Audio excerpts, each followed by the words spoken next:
This is the Oukitel WP53 Pro. According to Oukitel, the device would officially launch on the 14th of July for about $250. So it's a very cheap, rugged phone. Now, if you look closely, you realize that this device looks a lot like the Oukitel WP56. Now, that isn't the only similarity here, because just like the Oukitel WP56, this device features a super loud 120 decibel 3 watts powerful speaker and a super bright camping light. And just like the Oukitel WP56, the device is rated IP68 and IP69K. It is also military grade standard 810H certified.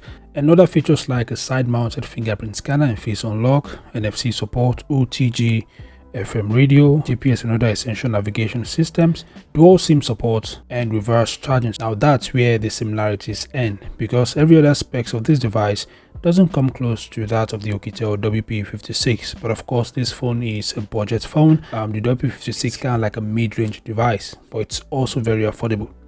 Anyway, other specs of this device includes a 6.52-inch HD Plus display. The device ships with the Android 15 and it's the stock version, so you'll be getting a clean UI free of unnecessary bloatware. The phone packs a massive 11,000 mAh battery, and it supports fast charging and reverse charging, which means you could use this device to charge other devices. The phone has a triple rear camera setup with a 50MP main sensor, and its water drop notch houses an 8MP selfie shooter. And finally, the phone has 8GB RAM and 256GB internal storage. So these are the top features of the Oukitel WP53 Pro.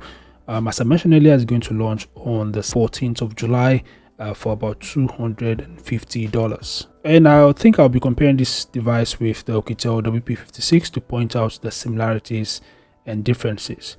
But anyways, what do you guys think? Feel free to share your thoughts in the comment section below. Thanks for watching. Subscribe to the channel and I'll see you guys in the next update. Peace out.